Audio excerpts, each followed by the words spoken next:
getting the Getting macro other up. stuff set, so bear with me for a second. How are you guys doing? Right. Good. I'm getting ready to read your bio from your site. Oh shit! I need to update that. Did I just say that? Okay. The shit part. Can I say oh shit? We bleeped it. 7-second delay. Oh, 7 seconds. That means I can get a whole bunch of other words in there too, and that's 7 seconds. Well, after we run out of build-up on the tape, then yeah, Right. you'll whittle that down to nothing really quick. Well, that'll remind me of the enable Zoom connection. I say that will remind me of the expletive rants I had this morning dealing with tech support. We won't go into that because I don't want to, as they say, and David Bowles knows exactly my problem right there. This is why we're on something else. So there you go, Dave. Are we ready? Audio is working. We're going to test that right now. I'm trying to connect. I'm on the other site here, or on the other computer. This is from the pad right now. We had to do this, so anybody that's listening, we had some technical issues trying to get, trying to share screens and actually have the audio at the same time. So what I'm having to do at the moment is I've got 2 accounts on to be able to do this. I'm going to see how we can go here. That is muted. Okay, cool. Let's do this. We can do this. We can share screen. Trying to do that. This, that, and the other thing. I miss having people's voices. There's some in my head. I hear the one. That's what I'm trying to get past, are the ones in my head. Because they're there all the time. Okay, cool. Let's try this. Let's see if we can make this work. A couple of AES committee members. I see Ben Bernstein. I see David Bowles. Again, I feel like Miss Nancy on Romper Room. I see David. I see Ben. Hi, everyone. David, nice to see you. Tell me if you can hear this. Mute the iPad. No. Yes. No. I don't see France, but I see Russia from our front porch. No, I'm just kidding. There's my tea. Where we get, nice to, while they try to figure out, I'm saying officially welcome and hello to everyone. Please drop where you're dialing from, let us know. Yeah, Ben wants to hear the audio. So I think while Michael and Gibbs are trying to figure out, maybe let us know where you're dialing from. We'd love to know where you're joining us from today. Santiago is in North Carolina, Texas. Well, so while we're working on this, can you hear me? Is this coming through with the pad? Yes, iPad. Mm-hmm. Okay, so I can talk and we can, we can start this way. I'm sharing the screen right now. Loke, would you want me to just get started and we start talking? So yeah, what I would like to do is we're getting everybody to tell us where they're from. But hey, Michael, thank you so much for joining us for this session today. I mean, you've been with us. Most of you probably know Michael. For those who don't, Michael has been presenting at Music Expo in San Francisco for years and offered generously to actually participate to our weekly session today with some Mastering Glory. And we're also joined by this gentleman, Brian Gibbs, from his studio in Morgan Hill. Again, another Music Expo alumni and fellow who's been speaking many, many times and who's actually also participated by asking very pertinent questions in past weekly sessions. So please join me to welcome them. Drop a clap. You know how we do this. We're not in the same room, but usually people will clap. So let's clap for both Michael and Gibbs. And honestly, I joined this live stream and they were both already on it. So I'm assuming that they're going to be running the show, but I'm here to help. So Michael, tell us, pass it to you. This is your session. So thank you so much for being with us today. You're welcome. Hey, well, thanks for having me. And let's see. I'm doing this even though I'm sharing screen. Do you guys see me? Oh no, you don't want to see that, do you? How do we? Let's see. Let me take the screen away here, and see if we can go back to the pad. Okay, can you see Yep. me? Can I do that now? We have a better screen stuff. Okay, so let's howdy everybody, welcome. We are having some technical difficulties with playback of the Zoom audio, so we may figure this out on the fly for a moment while we're doing this. I will first take a moment to apologize. We've been, you know how this time goes, trying to figure these things out. You know, we were sort of thrust upon this. I hope everybody's well and okay. I'm not, let's just say, having problems with the tech support. I was trying to use Pyramix earlier and what I would normally use in a mastering situation. And of course, when I need to count on it, it doesn't work. And so I switched over to our friends from Steinberg because I'm a big fan of Nuendo. I use that for my mixing, editing work, stuff like that, location recording and all. So we were going to do this through Nuendo to play back and share this. Brian was on to really to lend his expertise to help with getting the audio from the workstation and my talking through the iPad together in the same feed to be able to make this work. Somehow we're having problems with the audio, and the best we can get up at the moment is it's playing back through the speakers in my room and then coming back into the iPad microphone. So let's just start with a little bit of chatting about stuff first real quick before we get into trying to make the audio work. And Brian, if you have any smart ideas in the background to make this work, thanks. Let's see if we can figure this out. First thing, Loic started asking questions, so I guess I would just ask in a chat situation. You know, how many folks, or Loic, because you can see that. I'm going to ask you as yours, since you'll be the moderator guy. So for one, how are we looking with people? But the other is, let's find out who we have. Are there engineers, producers, artists? Like, who do we have here? Because I can't see, and I certainly can't hear you guys. I miss being in front of people. I'll tell you what we have. So yeah, let us know if you're like an engineer, producer, artist, performer here. All of the above from Ben. Okay. Producer, engineer, acoustic music with an emphasis on 3D audio. We have an aspiring mastering engineer from Texas. We have Hugo from Portland. Okay, awesome. Producer and performer, and also a presenter at Music Expo. We have a very novice mixing engineer. We have an artist, tracking, mixing person interested in learning more about mastering. We have an artist, sound designer, and pianist. That's Noor. Yeah. We have Santiago, who's an audio engineer from North Carolina. We have Scholarwise. Hi, I see those names. Artist, producer, engineer. Jay Sheehan, recording, mixing, and mastering live. Is that what you're trying to tell me? Ayo, who's a producer and mixer. So we have a lot of mixing, producing folks here. Look, a nice wide variety of folks. That's great. Artist, I mean, yeah, pianist. That's my people. Your people. Your pianist people. You know, yeah. So let's get started. I guess first thing we want to talk about is let's see, what does it say? Please ask attendees to check. What does that say? Is that something actionable right now, Loic? Yeah, everybody, if you are chatting, yeah, that's a good call out. If you make sure you change your setting, and instead of sending just to the panelists, you can send to all panelists and attendees. So great. Right? Awesome. Yeah, so everybody can read, not just rely on my voice and French accent, but also everybody can read, because the idea here is all you guys, I mean, I know it's weird, but we're trying to connect also everybody, not just you with the speakers or the mentors, but yeah, exactly. Dan did it. He says hello to everybody. So say hello back to Dan. So Michael, I like that. Hello world. You have a question for me. You want to start with a question? I have a question. I mean, you're going to talk about mastering. You're a mastering engineer. Yes. This is appropriate, but I want to talk. I mean, I'm super nosy, and I want to know where you are.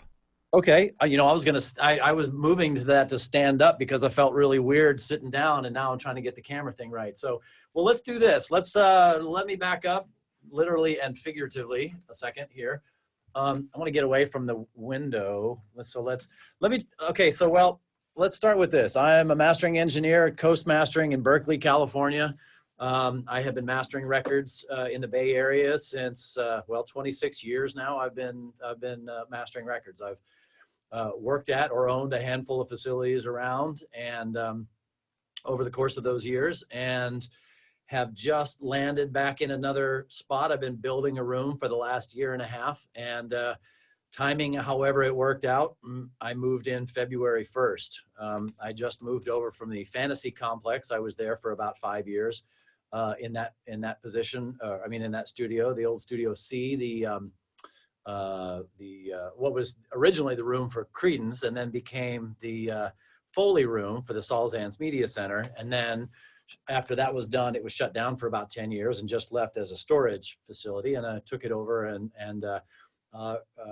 revamped it, or brought it back to life, or, you know, paddles on it or something. And anyway, time was time to look at doing something else, finding a spot. I'm doing Atmos mastering, immersive mastering, Atmos as well. This room right here is a 9.1.6 room. So there are 16 channels of audio. The room I was in before was actually, honestly, was a little bit large to be able to handle it. The ceiling speakers were a little too far away. Height in a room is always very important to get full waveform development, but there's also a thing as too big, and it was good, but I found I could do it better. So this is what I got to, is to where I am right now. Let me give you a little tour. Let me do this and turn the camera around. And I will say, because of all the tech support and trying to deal with getting this running this morning and sort of the obstacles that we ran into, it may not necessarily be as clean as I would normally have it, but so be it. It's a working studio. So there we go. Okay, cool. So here's the start. Here's the seating position. I want to pull this plug here, but I'm not sure if we lose. Let's find out if we do. Okay. So let's see. There's actually still waiting on a shade to show up. So we have this covered with the light. So it's not so bright in here. I just got that covered up. But I like the position of sitting with nothing between me and the speakers. I want to be able to hear exactly what's going on, and not something bouncing around, or, you know, having something between me and the audio. So I've moved several years ago. I moved to having my gear off on the side. I am a big fan of analog equipment. So all of my mastering in the stereo world, I do out of the box. And a couple things I didn't turn on over there. Oh, well. And so there's my setup. Of course, got to have a tape machine. Here's the Focal speakers. This is what I'm doing here. And then you'll see that I have Focal Diablos all the way around. And for the ceiling speakers, I'm using the Neumann 310s as my 6 channels of my ceiling speakers. So that's in brief where we are and where I'm coming to you from today. And hey, Michael, since you're giving that analog tour, this is Gibbs jumping back in. Do you mind focusing in on your converters? Because I know that's a big deal as a mastering engineer. So where those are and racked and how that's happening. Let's do this. I'm going to move this camera around a little bit, and let's do this from the other side. And then after we do this part, I think we're going to jump on audio movers like we did the test yesterday, because we have less than 40. So we may go to that next. Oh, okay, cool. Great. If that works, then that's fabulous. Awesome. Thanks, man. Okay, cool. Let me stand like this, because okay, much better. Lights and stuff. Converters. You asked what I'm using converters. I'm a big fan of the Bricasti M1 converters. I got to using their M7, the reverb, at one point, and just happened to be, well, for many years I was using the Pacific Microsonics Model 2s as my A to Ds and D to As, and they were fantastic. Awesome. If anybody knows about them, they know what and why. But they were also limited, not in production, and they ran out of parts to get them fixed. So I was trying to find something that I could supplant that with or replace without losing the qualities that I like in a D to A converter and an A to D converter. What I found was that the Bricastis, after extensively listening to hundreds of different converters, were the ones that I like best. They worked for me. I've got some filter choices in it, so I can change the slope of the the filtering, whether it's a minimum or linear phase. those things really help some kinds of music over others. Some benefits by taking the top end down a little bit, some by taking it as far as possible and doing a brick wall, as far as that filtering goes. So if that's a longer discussion and a topic for Actually, you made me think of something. So I've known you for a few years, I think on a decade or so, but I've seen your room in various configurations, and you broke apart the desk, and somebody actually made a comment on that when you kind of opened up your front. You want to talk about that thought process too? I will. Yeah, absolutely. That's a great question. And thanks for jumping in. By the way, if anybody has questions along the way, I really like to answer questions and make sure that we're involving you in this conversation, and rather than me just saying, here's what I do, or here's what you're supposed to do, or any of that kind of stuff. This is, we're in an artistic field, which is always subjective. We're in a presentation field where things are always potentially different. We have to understand, and again, with mastering, that's one of the big things we goals to accomplish is translatability. So understanding how things get to the outside world. For me, not having if I can get out of the way here. So for me, not having anything here in front of me means I have a more direct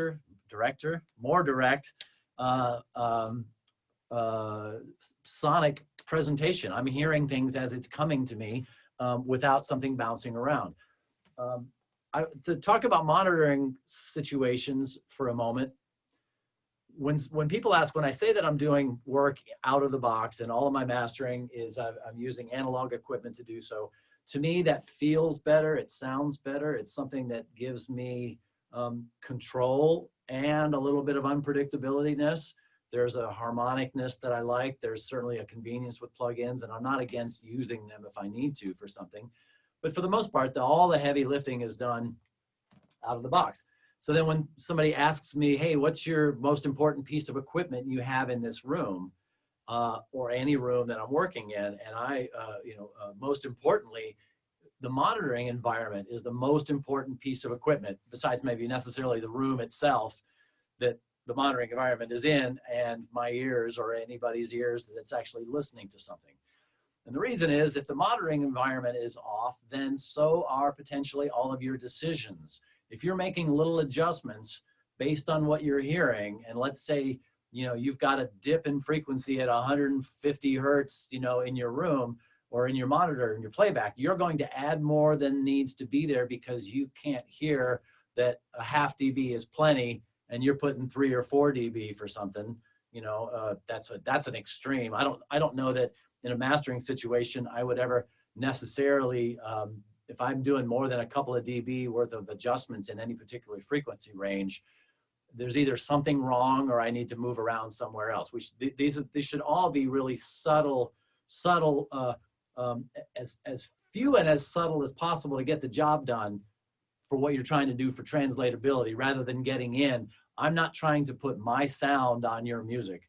That's not my job. My job is to make the clients I work with more like them when they leave than they are when they came to me.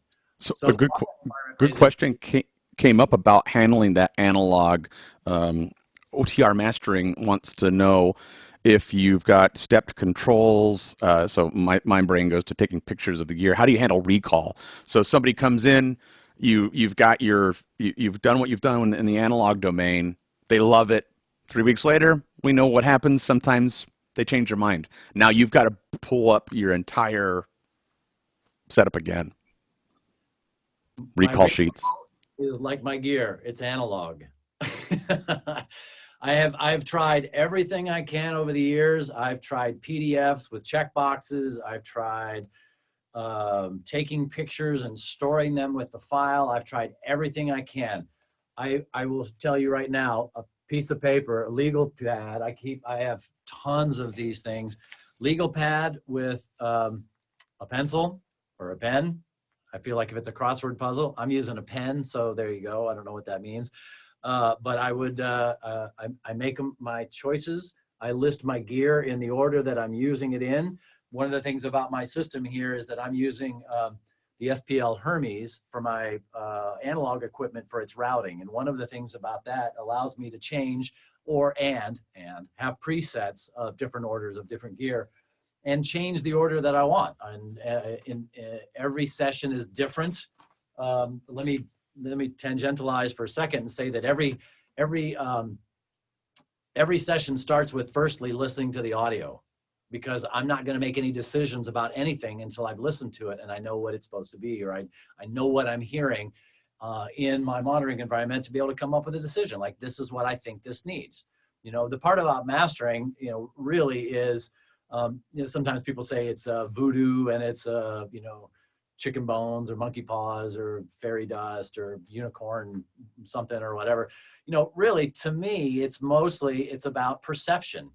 And there are two things you need to have to be able to work, to be able to do this. And one is you need to be able to listen to and say, I think this music sounds like this when it comes in. Here's what I hear.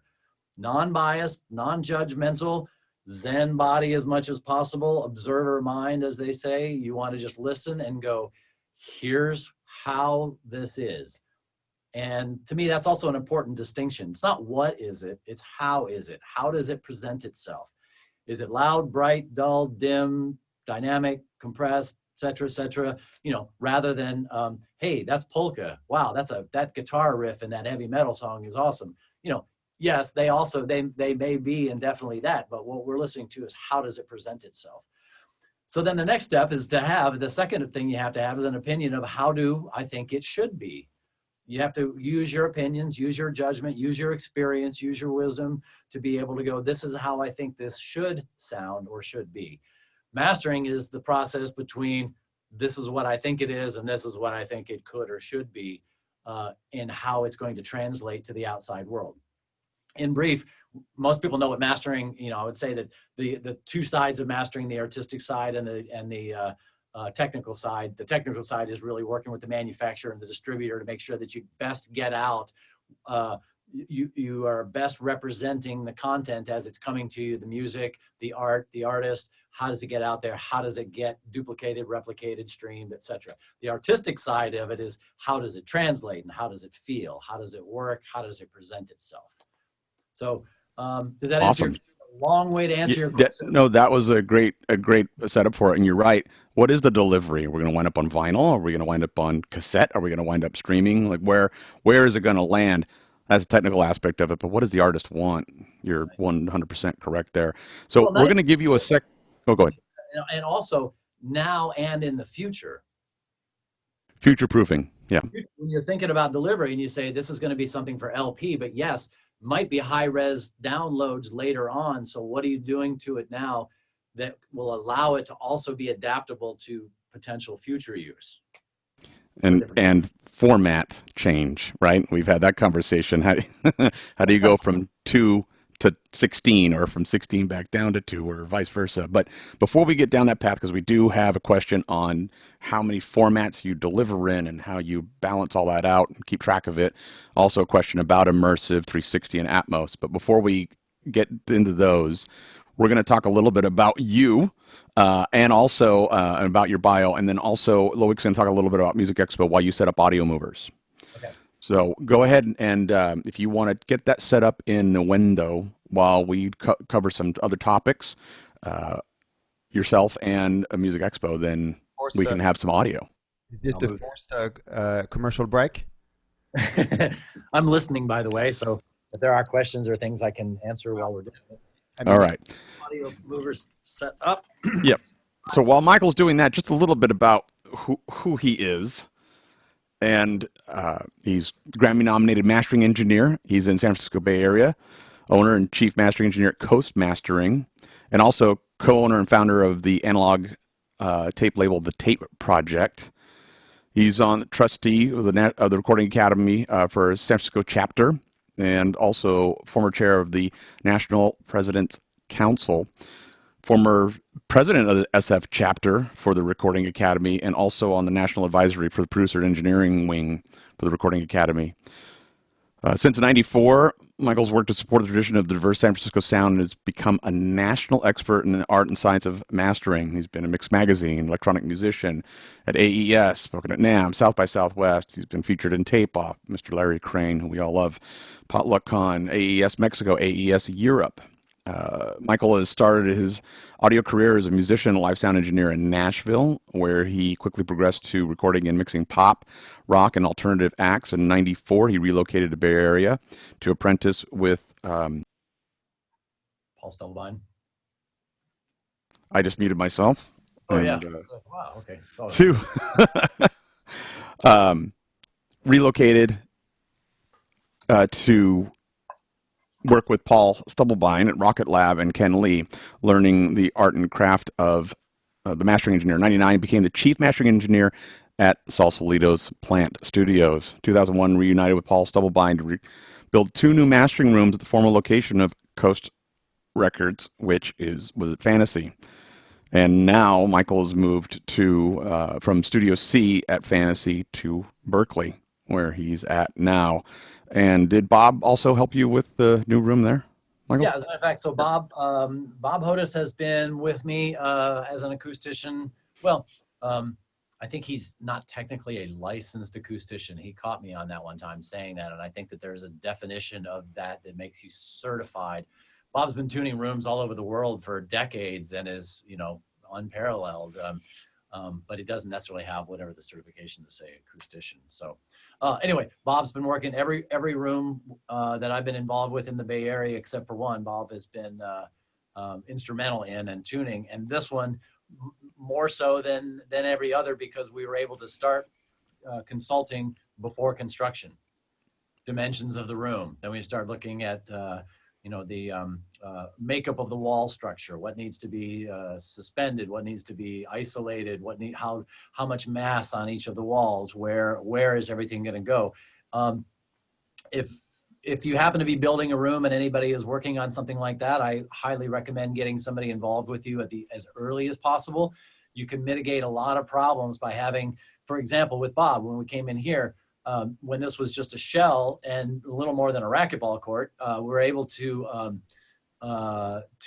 start shooting the room, running some tones through, and trying to decide what's the bass trapping going to be. Is there enough mass on this wall? Is this one, what is the reflection point? Where might the listening position be? Where the speakers potentially might go? You start to dial those things in and understand where problems may arise before you get to certainly completion, and then you have to rip it apart and start again. So it's a lot of time and money saved by being attentive along the way on that. One of the things that was very helpful with Bob was when I was talking about the size of the room for immersive and ceiling height being very important. This room is 21 feet long, 16 feet wide, and 11 feet tall.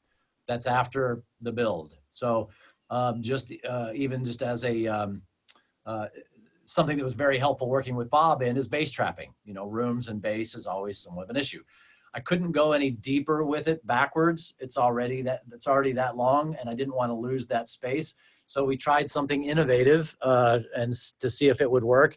The pandemic situation, there's some details I haven't finished on things, and one is this spot right here. We just have to stretch the fabric over the top of that. We just haven't gotten there yet.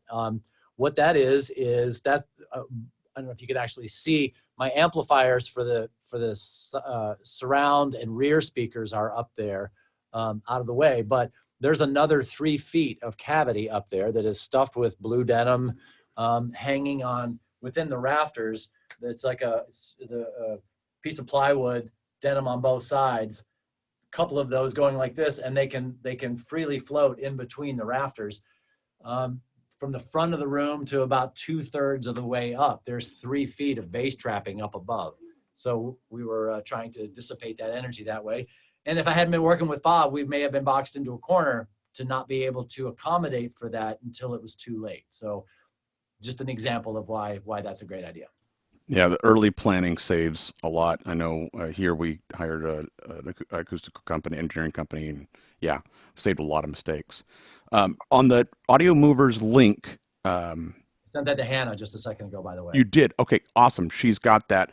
And then Loic, did you really quick want to mention a couple of the Music Expo events coming up while we test audio? So prepared to test that. Actually put, so as you know, we meet every first day at this time. Actually, I want to do a quick survey while we do this. I don't have a question for everybody, but What we have one already planned about copyright and legalese around streaming. Next week, we have our good friend Mark Pearson, lawyer, who's going to talk about this. And within a week, we're going to announce basically the lineup for the entire month of June. And we have some exciting stuff coming up in June.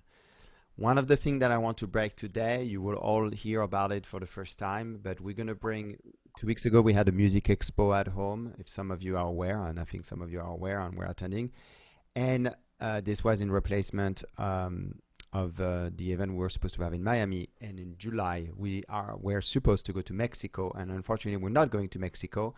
So Mexico is going to come to our house, and we're going to bring Music Expo Desde Casa Estudio, July 3rd and 4th. So if you want to basically attend a Music Expo in Spanish, this is it. This is your occasion. And yeah, so more information to come. Weekly shows every week, and we're going to have a Music Expo in Spanish happening early July. And there will be another advanced mixing class with Maria Ayerbe, which we haven't announced yet, but hopefully we'll announce within a week. So stay tuned. Make sure you follow us. You're all members.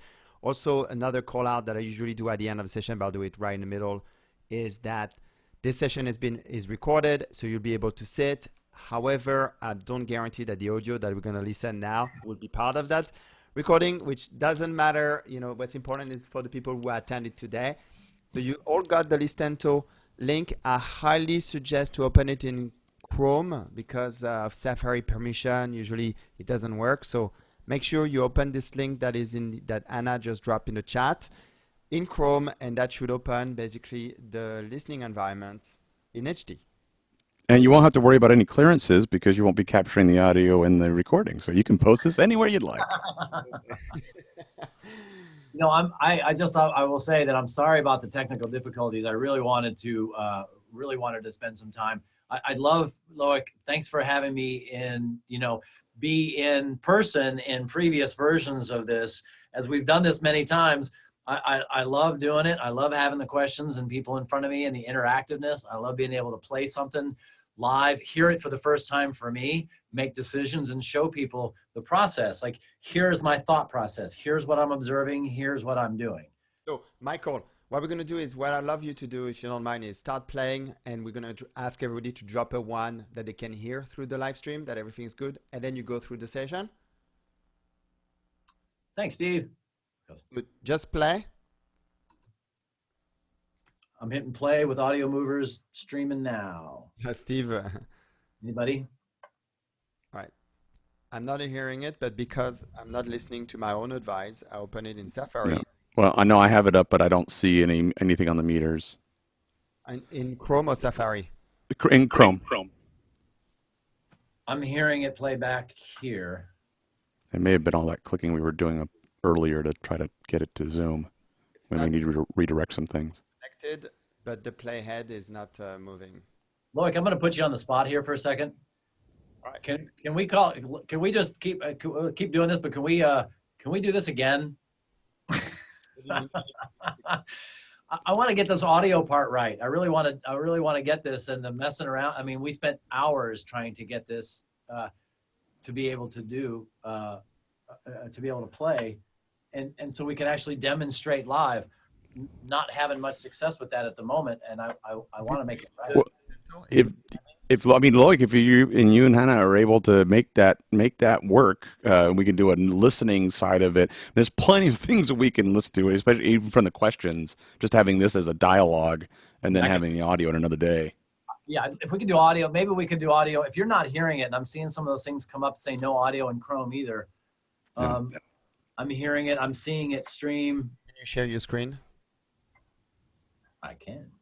Yeah, so we look at what you're looking at. And I'll just share the whole desktop. All right, so I want to see the Listento. Can you click on Start Transition? And we did something in the control. Oh, there it is. I promise the Lord I wouldn't let nothing. I swear it was playing a second ago and it was transmitting. It decided to stop on its own. Good catch. You ever know that sometimes there are those folks that have like a magnetic field We around had them? audio movers for sure. Yeah, know? yeah. Yeah, We yes. also had it in Zoom. You might hear it twice, so that's unfortunately. Try to pay attention to the audio mover. So, okay, cool. I think what you're hearing in Zoom is actually coming back from the speakers in my room back into the iPad. Yes, you will have to mute your iPad. I actually put immediately my headphones, as you can see. So I encourage everybody to put their own phones. So yeah, so it works, and I see Safari. Oh, try Dennis. Try. It's a permission issue. You have to go to the preference. So use Chrome. Oh, sorry, Lorik. I was going to play it so you could talk and make sure you heard, but you want to? Yeah. Yeah, mute your iPad, Michael, just to make sure we're only hearing it from audio movers. Lloyd, do you need to mute?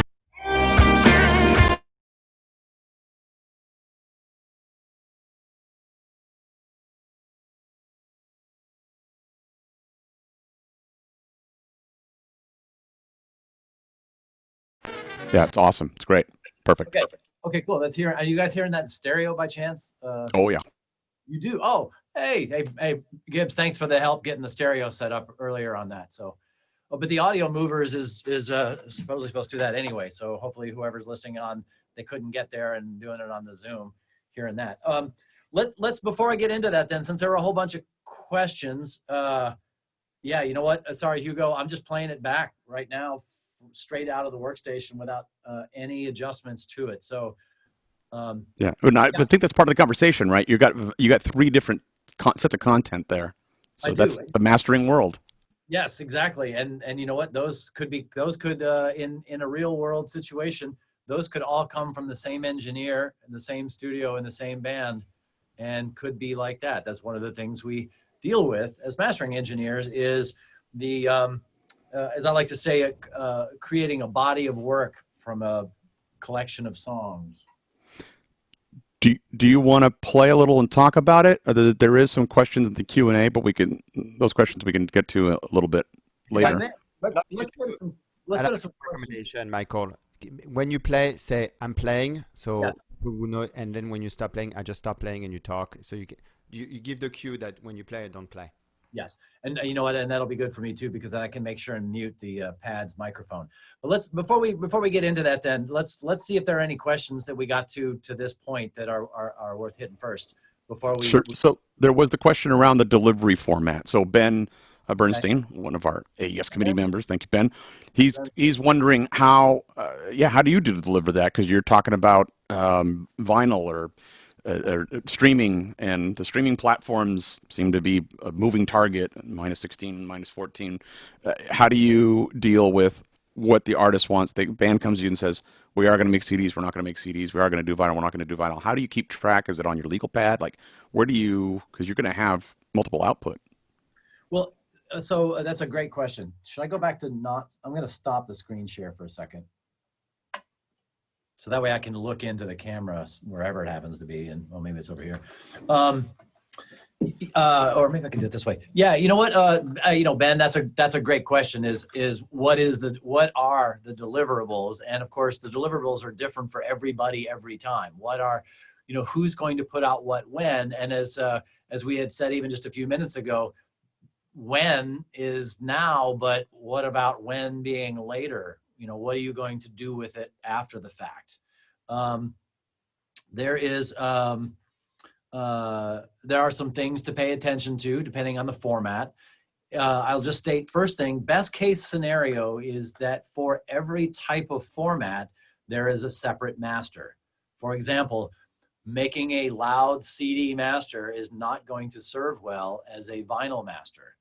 The difference in format, how it's made, dynamic range, the things that are possible are tied to the format more so than just an overall wish there was, I'll say it this way. This isn't Lord of the Rings. It would be cool if there was one delivery to rule them all. However, there's a whole lot of hobbits running around with different formats and have different, or elves or orcs or I don't know, whatever was in that movie. But or the book, I should say book more so than the movie. That's way more important. But the deliverables are all dependent on what goes out, who's doing what and where. If you are streaming, for example, if masters like this comes up more often. I mean, the three most common right now, the 3.5 most common things right now would be CD master, which is going away quickly because very few people are making discs anymore. Some are, and really one of the main sort of hangers on for why we're still making discs is selling at point of sale at shows. Well, that's kind of a problem at the moment because we don't have any shows. So that there's a quick paradigm shift right there real quick.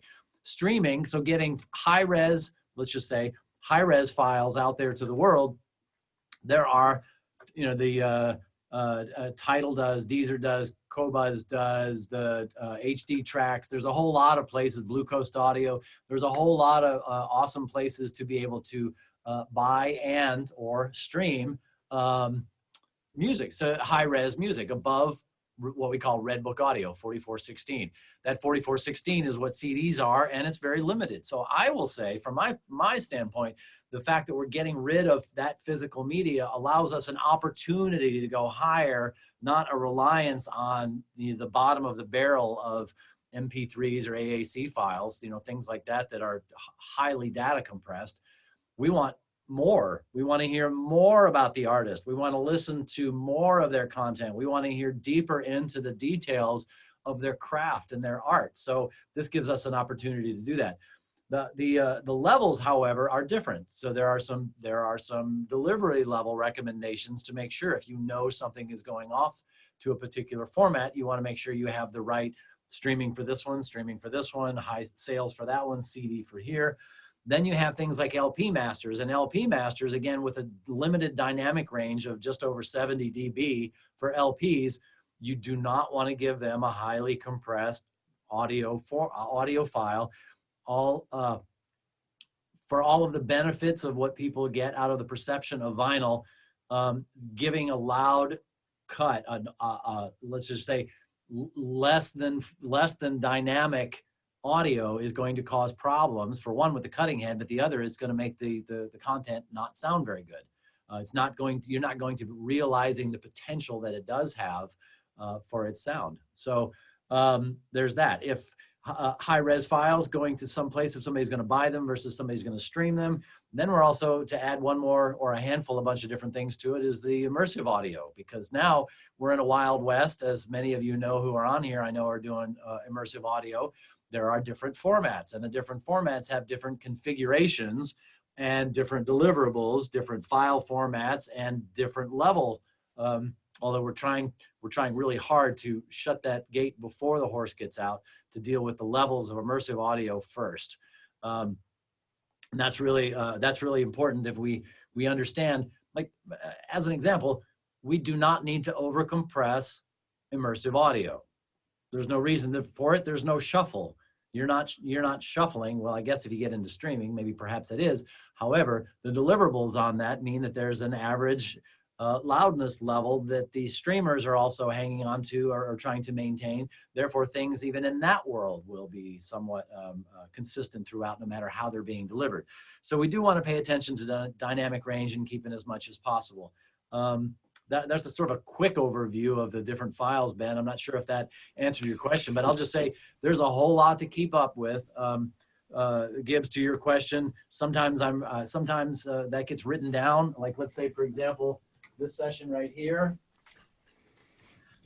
So I keep paperwork of all of the data that comes with the file, the metadata, the ISRC codes. Don't know if you can really see, but then I take notes on top of this for where there's something that might need to happen.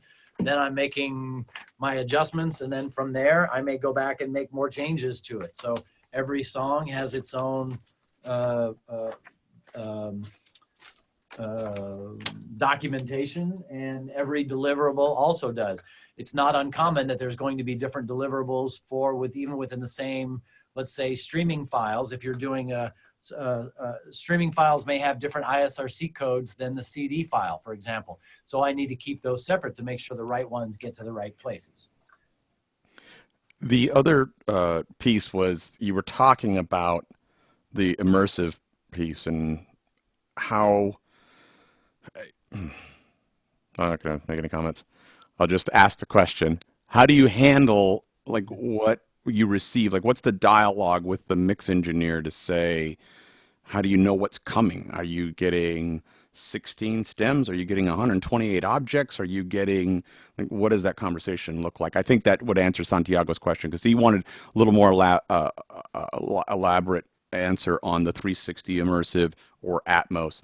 How will you receive it and what the dialogue with the mix engineer is like? Oh, that's a great question. Okay, so it depends on the task at hand. So Santiago, if this is purely mastering only, um, there are a few ways that I get files from the mix engineer for immersive work for mastering. One of them may be, for example, Jim and Ulrike Anderson. I don't know why I said that. You guys know. I know several folks on here know them as well. They do fantastic work, and they'll send off the individual channels. So, for example, a 714. What I would get from them would be 12 channels of audio, one going for each, one related to each speaker. That way I can pull them up and directly route them to the speakers they need to go to hear exactly what they're hearing when it comes to me. What that gives me is a certain sense of flexibility in now I know exactly what they're hearing and where the positional aspects of the audio are, because that's how they're hearing it. So then I can master those, in this case, 714, so say 12 channels. I'm listening to those 12 channels as just like I'm doing with stereo, listening for not what is it. Again, hey, that's cool. Up here, there's a cymbal doing something and there's a, kazoo over there. It's not about that. It's the frequency response. It's the levels. It's the domain. It's the time domain. It's the dynamics of all of those things. Again, it's how is it, not what is it. That's one way it comes in. How I might deliver something like that might be to turn around, if let's say for something for Jim and Ulrike Anderson, if that particular style comes into me and they're going to send it off to, let's say, Stefan Bach and MSM in Germany, and he's going to do some authoring of a Blu-ray, he's got those files in that state to be able to create either the Atmos if it needs to be, Oro, Sony 360 if that's going to happen, if it's going to be, the different versions of what goes on the Blu-ray. This gives him flexibility. The other thing that actually as an advantage gives is that you also then now have a somewhat of a future-proof format, because you can take those 12 channels, that they're related directly to each one of the speaker positions, and from there, 1, 2, 5, 10 years from now, when there's a different format, you've got a high res, very distinct directive place to start. This is where we are, and now this is what we're going to be delivering. So also as an archival format, that's a great way to do it. I create the Atmos files here if I need to. I also, from here, I can create the 360, the Sony 360 files, and I can also do MPEG-H for immersive broadcast. And so each one of those has certainly different procedures. It's a little bit of a Wild West. It's it's a little bit kludgy, but that may come that direction. Somebody may send me an Atmos file. So I mastered the first 2 singles off Alicia Keys' new record. It's going to be an entire Atmos record. We've done the first 2 singles to get it out there. It's on Amazon 3D right now. George Massenberg did the mixing. George sends it to me as an Atmos file. I use Nuendo. In Nuendo, I can open up the Atmos file and I see the beds and the objects. And I have control, if I need to, over those. Or I can just be thinking about it in this bigger picture world, or I could get in and dig in just a little bit if I need to. From there, with that, then I may reconstruct an Atmos file after, and then turn around and that's what we did in that case, because delivery to Amazon was we had the Sony 360 files, but we also delivered the Atmos files and the down mixes from there, which actually brings up a whole other question, is looking at down mixes from immersive audio. And Gibbs, I see you nodding that crap doesn't work for the most part. It's just like a master. The different versions need different mixes.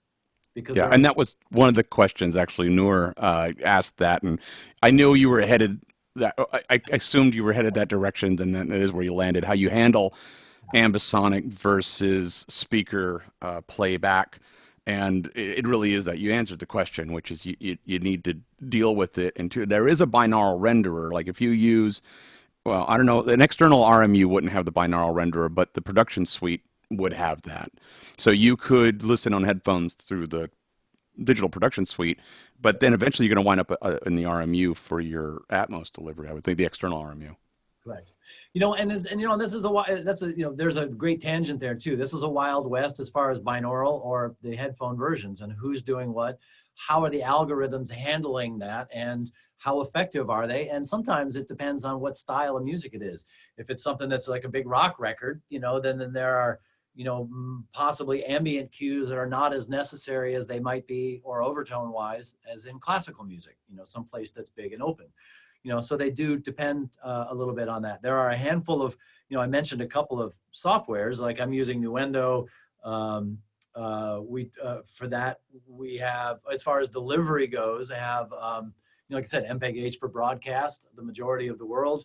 Atmos has a slice of the delivery side of it as far as broadcast goes, but then there's also the delivery of the Atmos files and authoring. There's Oro 3D. But in the binaural world, every one of these softwares has their own version of trying to create the binaural version for listening. There are other ones as well that are sort of separate from that.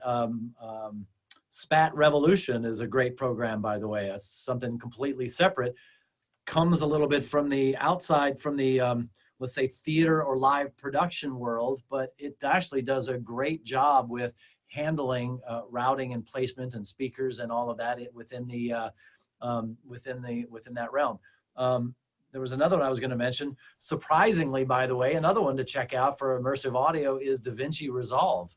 DaVinci Resolve has the Fairlight engine in it, and it is actually really good, and it does a great job with immersive. That's in some ways it's better than some of the other formats, or some of the other softwares to be able to manipulate the format. So, and right now there's a lot of free test this, test that in this current environment. Everybody's at home. There's a lot of 30-day, even 90-day free trials. So for those of you that want to go down the immersive path, just start digging around. You're going to find a lot of that out there. So how about playing a little music now that we got audio movers up, and then we'll get to a couple of more questions about treatment of space, and then also different parts of the chain where you make a decision to go off to vinyl or go off to digital streaming process. So we'll come back to that. But let's play a little bit, and you can talk about what you've got in your system there. Awesome. So I got 3 songs pulled up here. 2 of them were sent to me from the inquiry to go out. So let's pull up those 2. Shall I say who this first one is? Anyway, let's start with this. What I'm going to do is I'm going to mute myself here, and I'm going to hit play.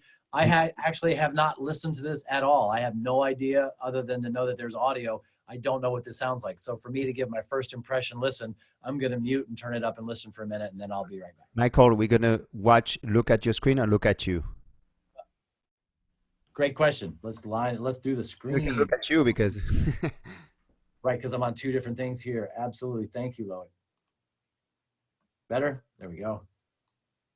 Oh, so we see the whole screen. Oh, you guys don't see the Zoom window. I put that right in the middle. Nope, doesn't show. Yeah, we do. We see what you're sharing. We can see the window. Oh, my window doesn't show that.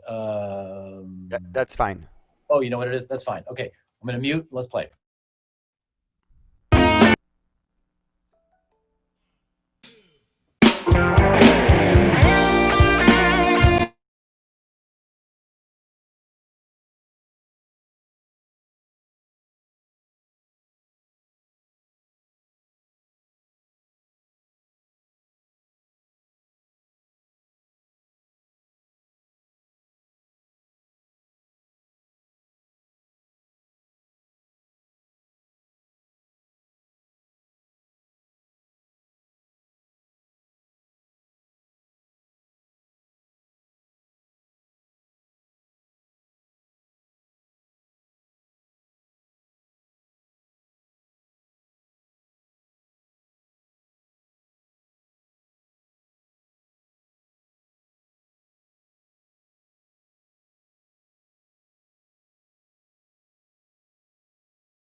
Okay. That's fun. I'm going to do this just as a total side thing. You guys ever do this? You get two cell phones and you call each other and you hold them close enough, have them on speaker. You can get some really cool feedback stuff. Very Joe Meeky stuff. Anyway, okay, enough of that. So let's talk about perception. Gibbs, question. Do you know whose song this is? I have no idea. You're muted. I don't hear you. Oh, yeah, no idea. Oh, you know what? I have this on a different thing. Sorry. There we go. I also have to turn down the volume on my pad, the playback, because that doesn't affect me. It's not affected by the mute. Cool. That sounds great. It sounds like a nice, well-balanced mix. Hearing some information going on in there. My first impression, what I'm hearing is it sounds a little congested in the low mid area. I'm hearing a lot of the sort of the bottom of the woodiness of the snare, sort of the midi punch of the kick drum a little bit, but I'm not feeling the weight. I'm not feeling a real breathing necessarily down low. It feels like things are kind of getting in the way a little bit. Same thing on the top. It feels a little rolled down to me, and it feels a little bit like I could hear if I try to bring up a little bit more of this sense of space around it. Like I don't want to bring out brightness necessarily, but what I would like to bring out is some of that low resolution information that resides in those frequencies that start to give us ambient cues, that start to say, okay, now I'm starting to feel the space that we're in a little bit. So I feel like I want to open this up for a minute.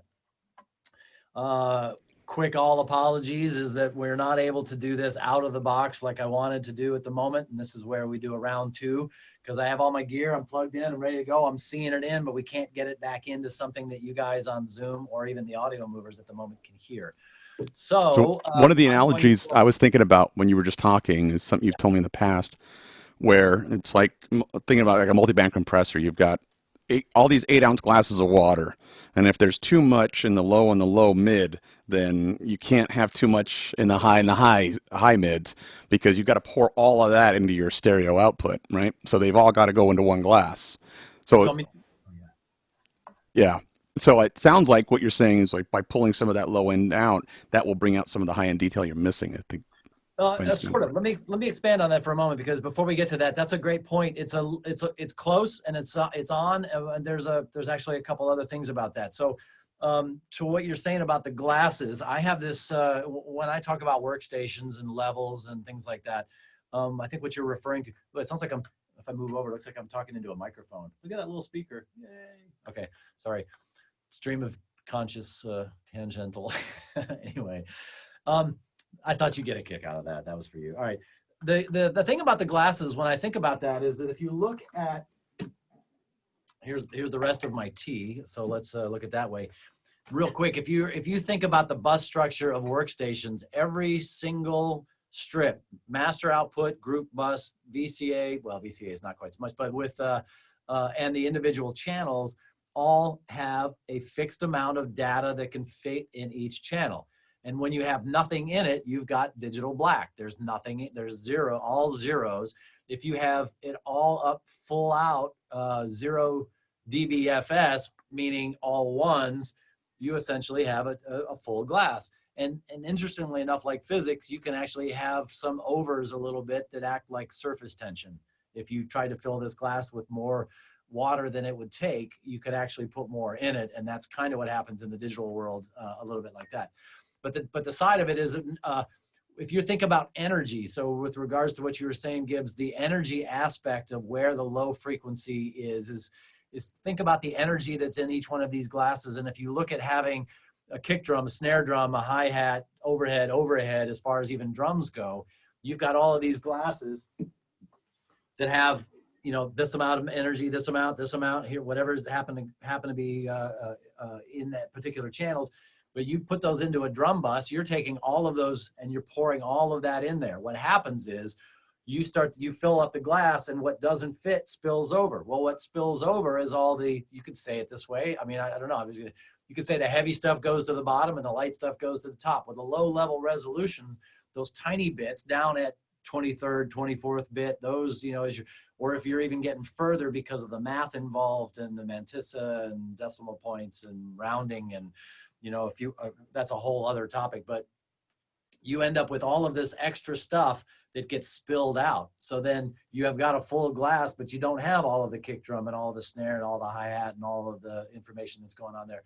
You end up pouring some out to be able to have the level. If you do that with guitars, same thing. You do that with vocals, same thing. Keyboard, same thing. Now you have all these group buses that have more energy than they can handle and stuff spilled all over. Now you're taking all of these groups and you're pouring them into a master bus, which does the same thing, and you spill a whole bunch more. With high resolution audio, we're keeping the low level resolution. We're trying to keep what we get out of high res audio is actually a lower noise floor. It means that we can actually drop the noise floor gets lower, so we're actually hearing what's down there in those low level bits that give us this localization cue, or the overtones of why a cello sounds different than a piano still playing the same C, the overtone series. The more that you get those overtones and that low level resolution in there, the more it sounds more like the instrument to begin with, the cello or the piano or the vibraphone or whatever it might be. So if we're lowering the noise floor, we're getting all of that information is now hearable. This stuff that was now masked by the noise floor is now something that comes out. And this is where we're looking at trying to feel a little bit bigger about what's happening and keep as much information as possible. That has to deal with energy. That's somewhat related to what you were saying, but think about it this way then, if you want to go the energy for the low end. If you think about this glass has this amount of energy from high frequencies to low frequencies, and you got a big buildup in the low, that means the available energy for the high frequencies is less, is not so much.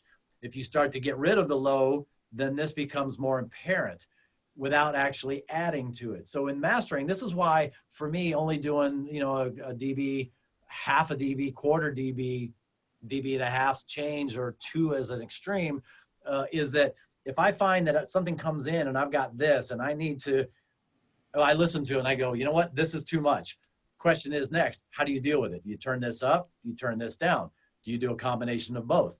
Do you do something narrow here and something wide here and pump it up? These are the decision-making processes based on the perception of what is getting affected that may not be the intentional effect of something you're making something to.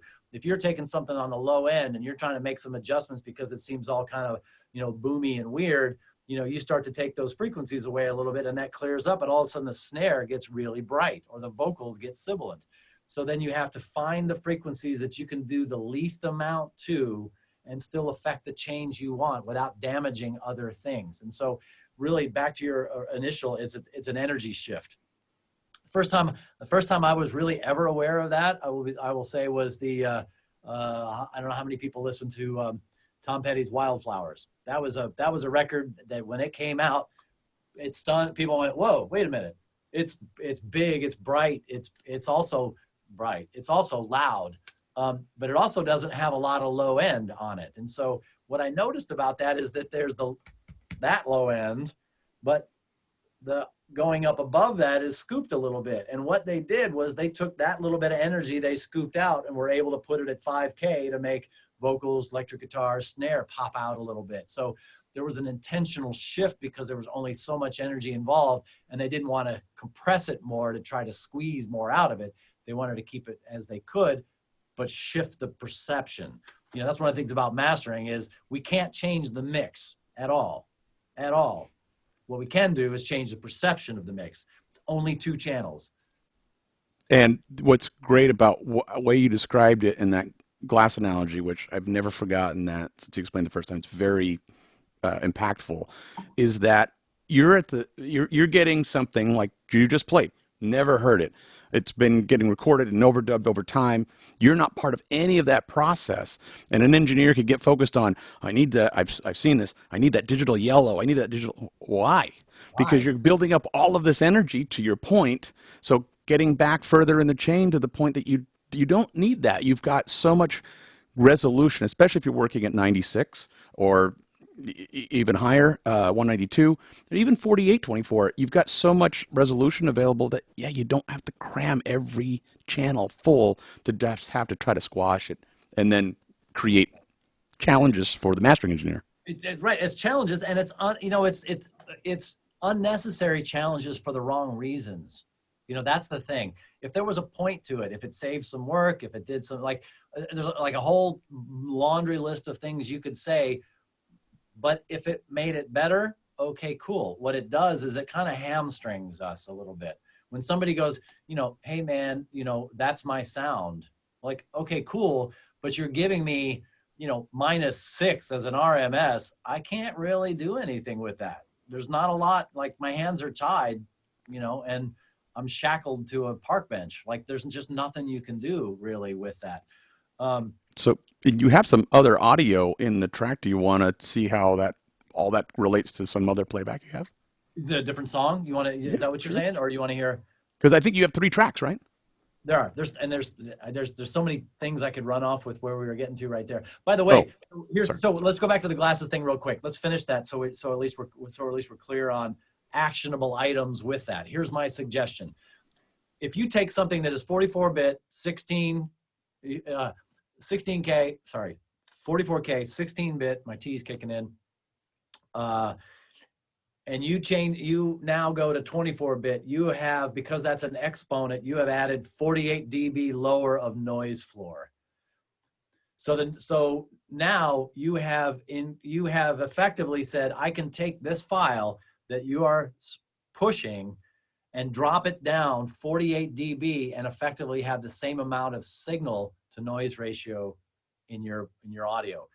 If you go to 24-bit, there is no reason it needs to be up anywhere. When I see people go, well, we got to get the meters up. We got to get the meters up. That's the analog domain. That's the relationship of saying I have an analog console in front of me, and if I push the electrons through those noise, heat, and distortion-inducing components, there's a sweet spot for the signal-to-noise ratio, which yields this thing.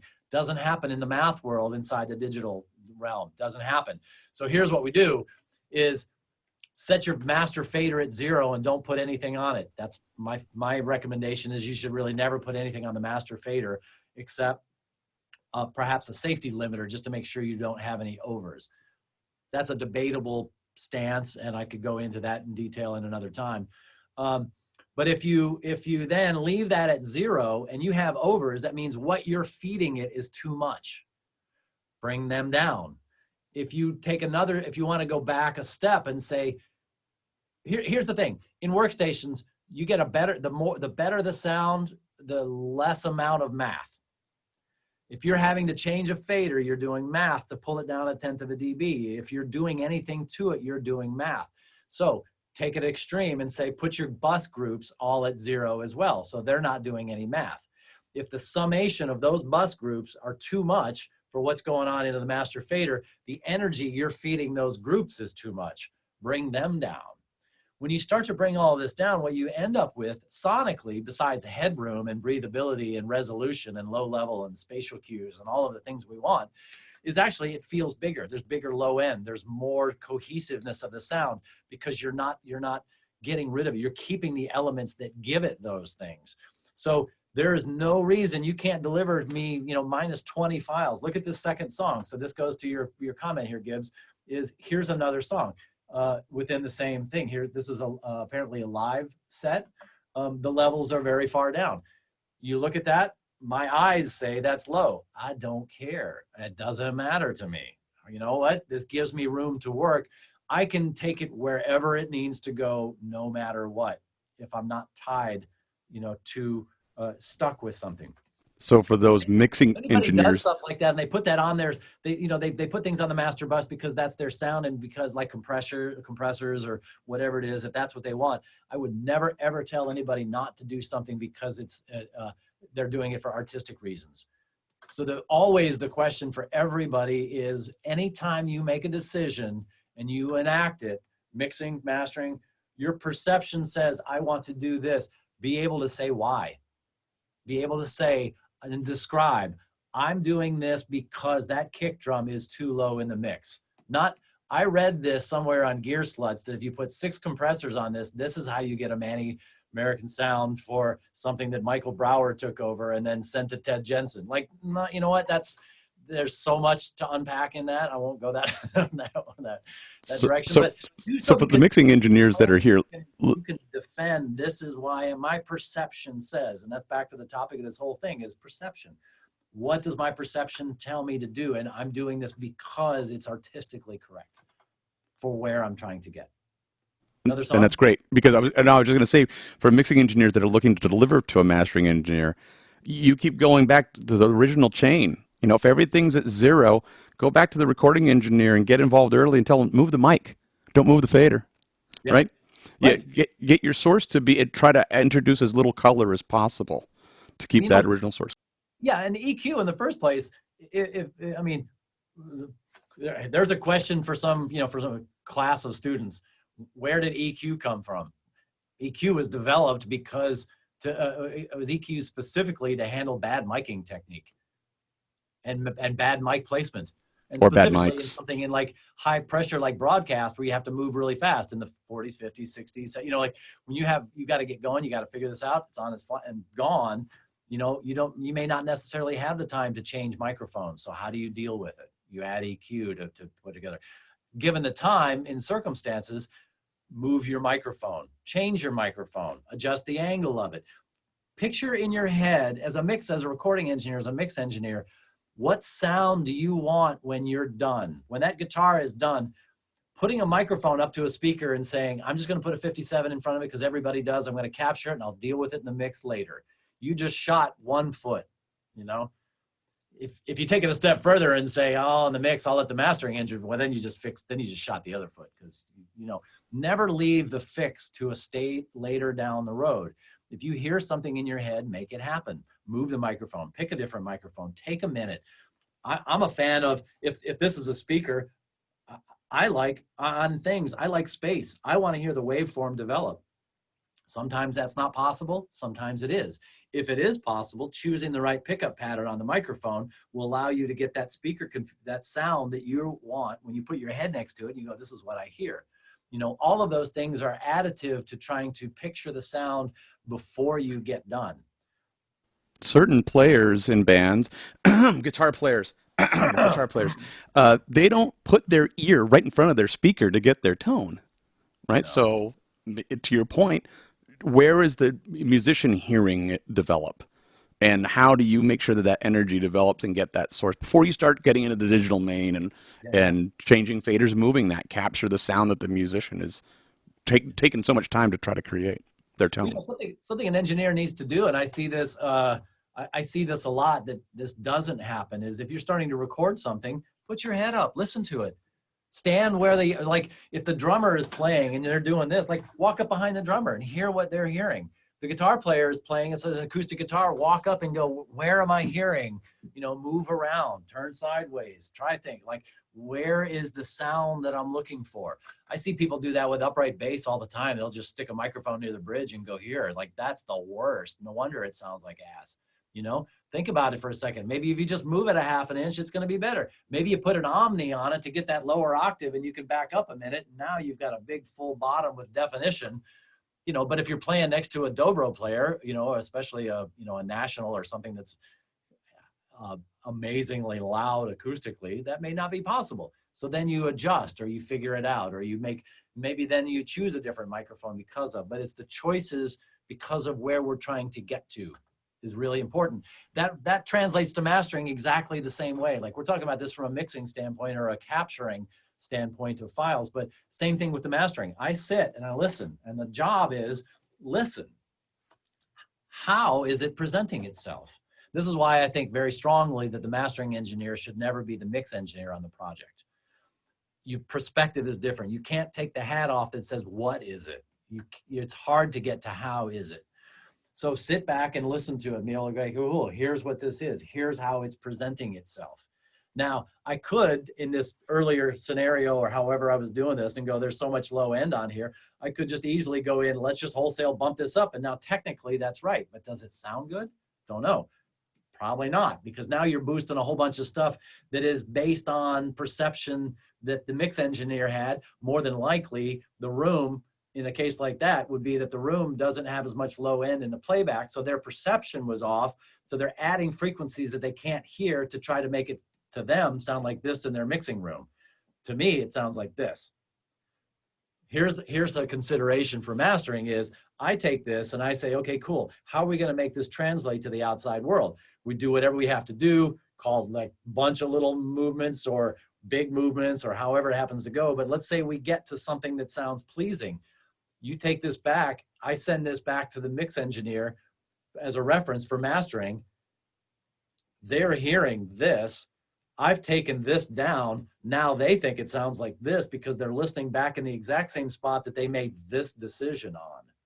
So this is why translatability is huge. If it only ever existed in one spot, we can make it work in that one spot, and that's great. But the fact that it has to go to headphones and sound bars and cars and high-end systems and broadcast or whatever it happens to be, we need to get it to this. So the perception side is know what you're listening to and how and where you're listening to it. So we bought ourselves a few minutes of time with the attendees, and we still have quite a few with us. But you've been asked to return for a encore presentation in the chat. So we will work that out with Hannah and Loic. But with the few minutes we do have, do you want to play one more track and just talk about that, and then we can wrap up? You know, I didn't get a chance to make any changes. Let's go back to this. Let's listen to this other song for a second. I'll give you impressions of what I'm hearing. Let's talk about that for a minute.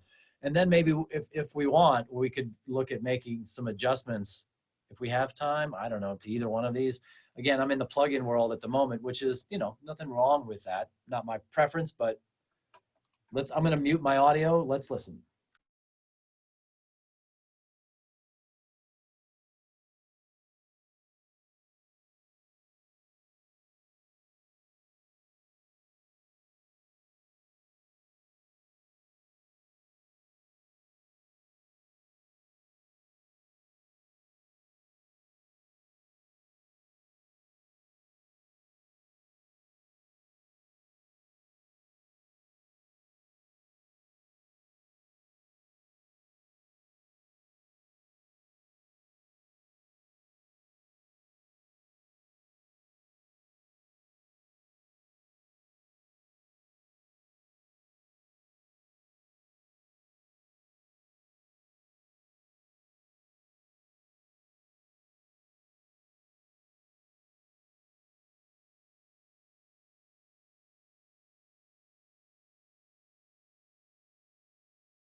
Okay, I'm going to come back. Can you hear me now? Yep, gotcha. Bueller. Okay, cool. That sounds great. That sounds awesome. You guys can tell, obviously, that the levels are very different on that.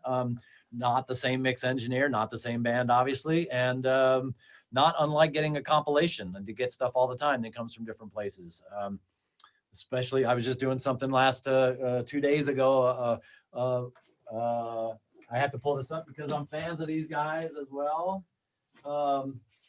Local band called the, Uptones. Were a big ska band back in the day here. And we just, I did some mastering for them way back, and they've decided they wanted to try to re-release. And so we went to the LPs and some other formats, but some bonus songs, add some songs that didn't get released. So now they're wildly different than what was, and so we have to pull it together just like this. My observations on this is, I think the mix sounds really good. It sounds nice and balanced. I hear a nice sense of space and air around it. The first thing that I would look at doing is trying to see about maybe what I feel at the moment is it's a little far away, just a bit. I want to pull it a little bit closer. Now that doesn't necessarily mean compression, and I'll state there are a whole lots of things about technology where there are some definitives of things that we need to have to be able to deliver. Also, there are definitely things that are my opinion only. We all of us, every engineer gets hired for our opinions. Frankly, I hope everybody understands. We get hired because people come to us because of the things that we've heard or they've heard of ours and what we bring to the table, how we hear, or what we would do with what we hear. When I hear this, the reason I say that, because I'm going to go soapboxy here for a minute and say that never use multi-band compressors. That's the worst thing you can do to audio. I don't know how, actually I do know how, and I was going to say I don't know why, and I actually do know why. we sort of get into that. It's a lazy way of working. And I'll soapbox again for just a minute here. I find that too many times people are putting way too much compression on their audio because they don't know how to deal with level changes. They think that a compressor is dealing with levels and holding things back and making it punchy by squishing it, which is exactly opposite. That's like saying, make the room brighter by turning the lights out. That doesn't make any sense to me. When you get rid of dynamic range, you're losing the punch. You're losing the definition, and those low-level things that you get when you bring them up, you're also taking the top things down that you want to keep. So be very careful with that. Multiband is even worse though, because to me, well, let me just back up. I like compressors, but compressors to me are more tone oriented. Compressors are not level adjustments, they're tone adjustments. They do handle a little bit of level work, but what happens is people use them as putty and a carpenter would do. You're trying to make a table and you cut everything too short, and then you just fill it in with putty, sand over it, paint it, and call it done. Well, that's a lazy way out than it is to measure it correctly, cut the right piece, and assemble the way it needs to be.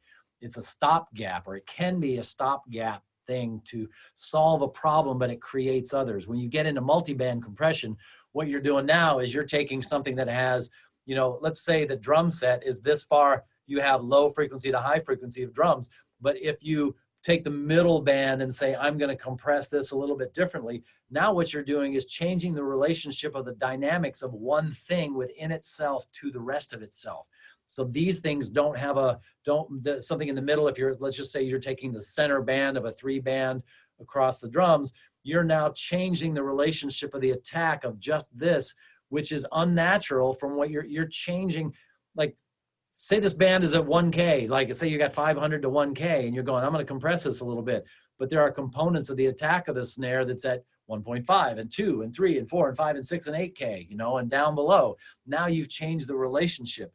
Okay, on an individual instrument like drum overheads, multiband may work, and that's great. And I use that myself in those kinds of cases. I will say that I use multiband occasionally on individual instruments because you can sculpt the tone with it. But when you get into mastering or you get into putting something on a mix, you're putting a compressor or something on that mid band because you want to address the drums, but look what it's doing to the guitars or the vocals, which may have 500 hertz, 700. You may have, you know, you're shifting the tonal centers of all of these things within themselves that may not be the same, because they're additive. You can do a whole lot of phase damage and a whole lot of other damage by doing that. So I would just stay away from multiband compression. That's a lot, and I'm talking fast because of time and the other stuff. So just bear with me as we go through this. So talking about this song here and listening to it, I would look at, there are techniques and things that we do to be able to achieve the results without necessarily destroying the good stuff. Something like this, I would look at maybe parallel compression. Let's try to pull it forth a little bit, but let's maybe hang on to as many of the dynamics as we can and add them together to be a little of the best of both worlds. The next thing I would do with this, besides trying to maybe parallel this up just a bit, and I can actually do that in a couple of different ways with my gear, my outboard gear. I could add 2 parallel compressors if I want, and it could be a tube one here, it could be a solid state one there, it could be a fast one here, it could be a slow one here. Depends on the music, always depends. My favorite oxymoron is everything depends. That's that's a weird one to explain, so I'll let somebody, it's kind of a way homer. But it depends on what you're hearing and what you're trying to get across, whether that works or not. From there, then I would start to sculpt the upper mid-range frequencies on this a little bit to help bring out, I feel like it's got the shine and it's got the sense of space and it's got the openness. I feel like I want to hear a little bit more, not necessarily like the deep, low thump of what's going on, but I want to feel more in that vocal mid-range, even though this is, you know, it's a live jazz record. So I feel like I want to hear a little bit more in that range come forth. I like music that music that pulls me in, not pushes me back. This is an opportunity to bring this to me to this spot to be able to say, let's pull people in, but let's give them something of substance as well. Questions? That was a long rant, or at least a long something. No, that was good. That was perfect. And we do have questions, but we're at like almost 4:30, and I think Hannah or Loic, we wanted to just take an extra 30 minutes today, right, and not keep everybody on for. Right. I'll answer any questions if they're It sounds like we're gonna have a part two, huh? okay. Yeah, yeah. There are quite. Let me see if there's one. Well, maybe. Wrap up. Is there an encapsulating? That's or immediate, maybe something that's completely immediate. I don't know. Well, there's a gear one you could do with the iPad. Oh, actually, no. You know what? The OTR Mastery is he's got they have a couple of questions, but one is calibrating the room because there's two questions. One's about having a small room and how you treat that, but the other one is then calibration. Because you spoke to the issue with the mixing engineer hearing this, you're hearing this, and trying to get to everybody to that. So how do you go about the calibration? Maybe talk about the mirror. Let's by the way, let's start a YouTube. Let's do a dance. Let's do the instead of the Macarena mix arena, or let's find some way that this becomes an engineer's dance.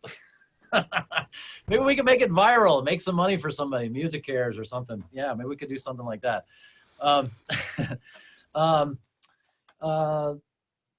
Wait, what was the question again? The question was Calibrating the room. I love that, I that's a big part of my day is amusing myself with where the Tangent Ranch fence ends. It was Macarena versus Psy, Gangnam Style. No, the question was calibrating the room. And also the request for the next event is HBO Boxing, Michael versus Gear Sluts. Would they want to have that as well? So yeah, we're gonna make that happen. But calibrating the room, we can wrap up with that. Calibrating the room is great because since we're talking about perception, that's a great way to wrap it up. And OTR, by the way, and if anybody wants to send questions, I don't know if we can maybe do this you've got my email address. I'm happy to answer questions offline after the fact as well. Although I don't want to mess up a part two, but so there we go.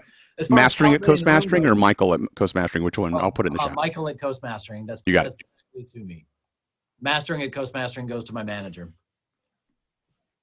So let's talk about calibration. Calibration is huge. There are a couple of different ways to do it. And I've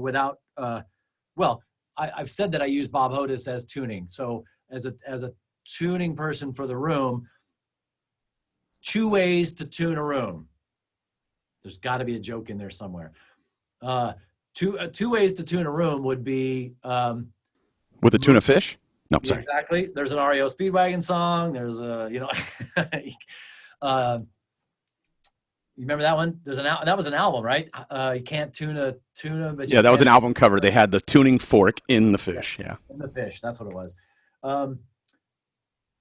There are 2 ways to do it. Tune the environment, tune the signal. I'm a fan of tune the environment. So in the process of working with Bob, beyond once we got the construction done and started looking at where we are with things, the next step was to find the listening position. So the next thing we do is to go in and sit down, figure out, choose a speaker, doesn't matter, left one or right one in a stereo world, just pick one, set up a microphone, move the speaker, listen to the room, analyze it, take a listen, what are we getting, frequency response from that speaker. Move the hiccups, pardon me. Move the speaker. Does it change? Does it fill in? If you move it closer to the corner, does it get more bass heavy? Does that solve some, maybe some dips in the bass? Maybe if you pull it away from the wall, you get rid of some peaks.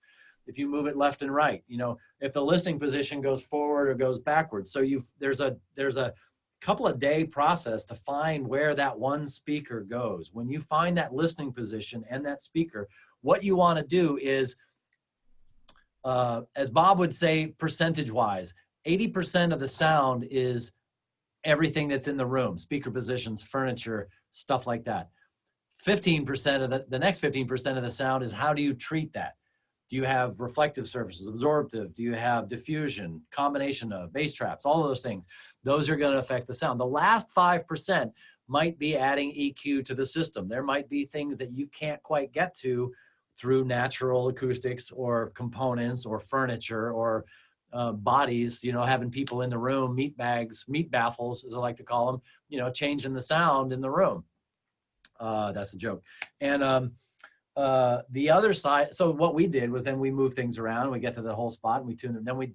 Then you go, okay, cool. Then you recreate that on the left side, and it becomes exponentially more important when you're dealing with all the phase characteristics and interactions of a 12, see you, Loic, thanks, man, of a 16 channel system.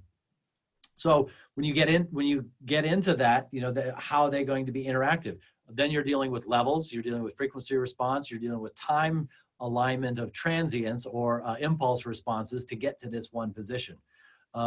That's one way to do it, and that's my preference of doing it. Another way of doing it is to put a microphone here in a system that you're at, let an analyzer tell you what the frequency response is, and then you put an EQ on it to compensate for that.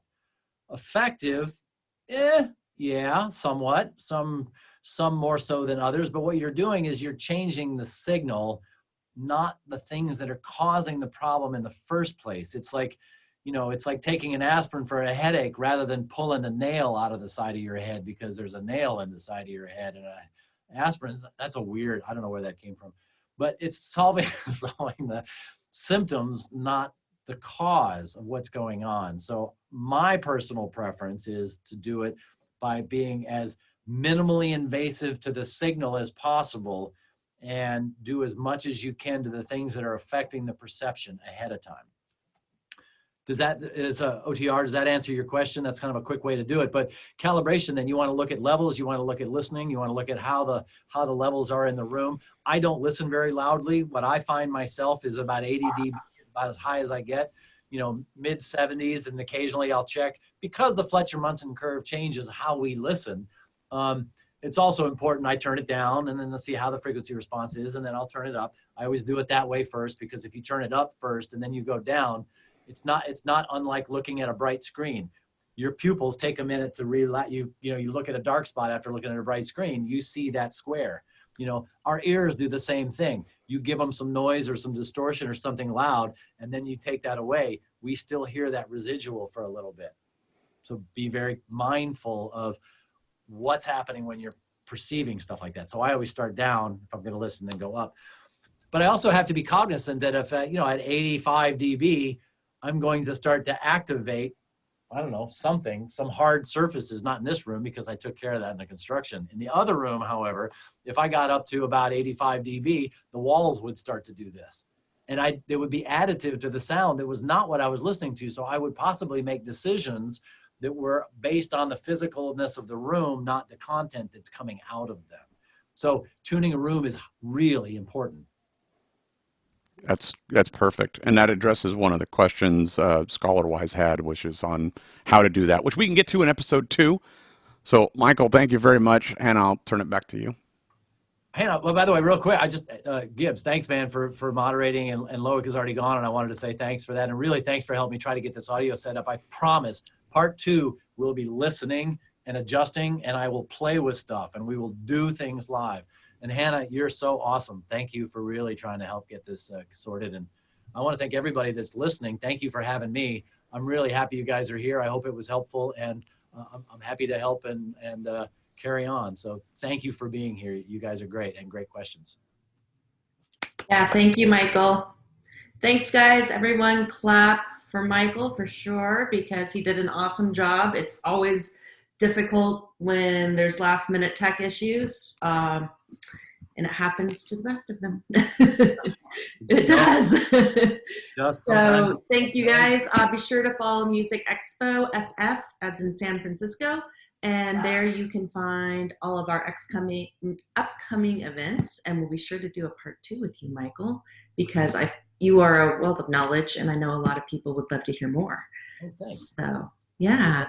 Gibbs is amazing for jumping right in and helping us out. Thank you, Gibbs. And we'll probably get him on here soon, too. It's a good-looking studio people like to see. Yeah, man. Yeah. I want to be able to put something out of here. Well, I don't know. I think we could do it. I think we should.